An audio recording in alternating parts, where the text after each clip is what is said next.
So our next matchup against the Pittsburgh Steelers, week 5 already, guys. Going pretty quick. Going into this game, I think there's a lot of confidence on the Eagles side of the ball. I think that win over the San Francisco 49ers was a nice little build-up of what's to come, and I hope they stay very consistent with that. I think that game had a lot of energy. I think the defensive line is getting a lot more healthy, and I know a lot of players are playing better. Carson Wentz had the best game of the season so far. Now, was it perfectly pretty? No, but he made passes, changed up some things, allowing Carson Wentz to be out of the pocket, more play action. So there's a lot of good things here, okay? I look at the Pittsburgh Steelers right now, okay? Obviously, they were supposed to face the Tennessee Titans. Over about 20 players from the Tennessee Titans tested positive for COVID-19, so that game is going to get switched. Don't know when. I didn't really read up on it too much, but 2 3-0 teams were supposed to go at it between the Steelers and the Titans. Like I said, Steelers are 3-0. Now, the 3 teams they have faced so far this season, they have beaten the Giants 26-16. They beat the Broncos 26-21, and they beat the Texans 28-21. So they really haven't faced any good competition at all, like whatsoever. They played pretty much a winless team in the Texans, a 1-win team in the Broncos, and the Giants have just been flat out awful. And I actually watched that first game between the Steelers and the Giants, and it really wasn't pretty on both sides, but it was the first game, and most teams didn't look up to par because of what's been going on with this offseason, okay?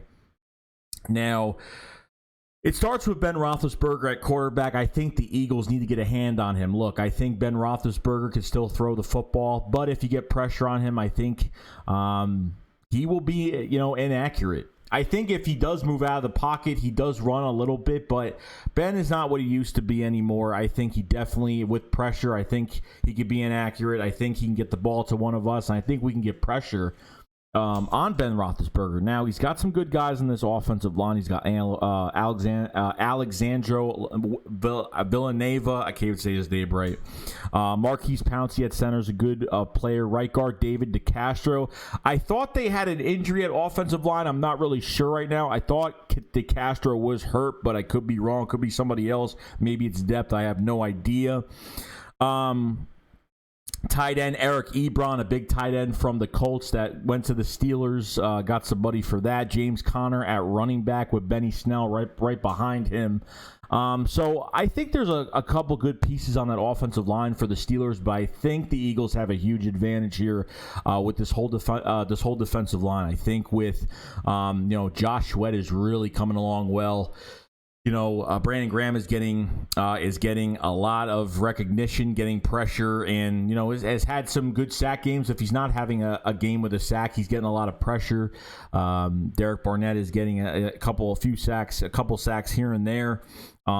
Fletcher Cox needs to play better, but he's disruptive. Malik Jackson, Javon Hargrave, and Hassan Ridgeway have been doing a really good job. Jannard Avery with 2 sacks last game. So this defensive line is very healthy right now. Guys are starting to come to 100% in health. Javon Hargrave and Derek Barnett were out since training camp, and they've only been in a couple games. So I think this defensive line is doing really well, and I think we can really hold off against this Pittsburgh offense, even with James Conner in the backfield. Okay, so at wide receiver, you have Juju Smith-Schuster, of course. Know that Darius Slay is probably going to be covering him the whole entire game. Chase Claypool, another pretty productive receiver. He gets separation, gets through some open space. But Juju Smith-Schuster has been trying to prove to the front office that he could be the number 1 receiver for the Steelers. Since AB left, he's been trying to prove that. Now, in my own opinion, guys, Juju Smith-Schuster, I don't think he's a number 1. I think he's a number 2. I just don't see him as a number 1 receiver. I just don't see much from him to be such a big threat. Like I said, very good player, but just not a number 1 guy, okay? Now, Pittsburgh's defense is going to be kind of crazy, okay? On the defensive line, you have Cameron Hayward, Tyson Alulu, Stephen Tuitt, and T.J. Watt at left linebacker, but they've moved T.J. Watt all over the place. They put him in the blitz and do whatever. They've lined him up in a couple spots when they need him. T.J. Watt is fantastic. Bud Dupree at right linebacker, fantastic. Bud Dupree just gets pressure nonstop. So you have Jordan Mailata at left tackle. You have Matt Pryor at right guard. Lane Johnson, don't know if he's going to hold up because he's been pretty much on and off with that ankle injury that he did get a couple weeks ago. So I think this defense is great. Devin Bush, they just drafted. He's been playing relatively well. And then you have Minkah Fitzpatrick, and you have Minkah Fitzpatrick and Joe Hayden. Sorry, I forgot his name. Joe Hayden at the other cornerback position. Now, I don't think Joe Hayden is anything spectacular. We have burned Joe Hayden before when he was with the Browns. We have burned him when he was over there, but I don't think Joe Hayden is anything special. I think Minkah, they might line him up, in space, or they'll line him up man-to-man, but, Minkah Fitzpatrick has been a very good player for them ever since he was traded to the Steelers and really thrived that defense and made them pretty good. So, like I said, I think this between the linebackers and the defensive line for the Steelers is very, very good. Okay, do I think they're like top notch, fantastic? No, but it's really good. It's pretty good. I don't know if it's better than the Redskins defense, the Washington football team's defensive line, but they have a lot of guys. And T.J. Watt, that's probably the guy, in Bud Dupree, like the edge setters right there that kind of give that momentum for a game. So look for blitzes because Carson Wentz has been blitzed, and there's no doubt in my mind Mike Tomlin will be blitzing against Carson Wentz and getting something done here. Okay, so I think the pros to this game is the offensive line for the Steelers. I think it's up to this defensive line, really. I think if you take Juju Smith-Schuster out of the game, I think you pretty much nail this if they really stay on point and stay consistent all game. I think that's where it's going to come. Ben Roethlisberger, he's just not what he used to be. 3-0 is 3-0, but he's just not the same quarterback anymore. I mean, if we get a hand on Ben Roethlisberger, it's over. He's not going to be breaking tackles. He's not going to be running around like crazy. He's mobile. I mean, he will run outside pocket if he has to. He will run for extra yards if he has to. But the issue is that he's just, I think if you get a hand on him, an arm on him, they cannot let go of him. They got to bring him down because he is a big guy. I think that is definitely definitely an advantage for the Eagles' defensive line going against this offensive line this week because they have a couple good players in the offensive line, but it's not Pro Bowl material. It isn't fully across the board. It's not fantastic. So I think the Eagles have a huge advantage there. But our linebackers, the Philadelphia Eagles linebackers, with TJ Edwards being out, is Alex Singleton going to be in the game? They worked out another linebacker today. So I don't know what's going on because I don't trust Nate Gary covering Eric Ebron. Now, is Eric Ebron another George Kittle? No, not at all. But he is athletic and he will get those catches. He reminds me of Dallas Goedert just a little bit. So I'm kind of wanting to see this linebacker core get better, and hopefully whoever they sign is better, and we'll just see what happens after that. But other than that, guys, this is a game that is winnable. It's a winnable game. Like I said, the schedule is getting harder, but I think this Pittsburgh team is coming into this game with a lot of confidence. They're 3-0.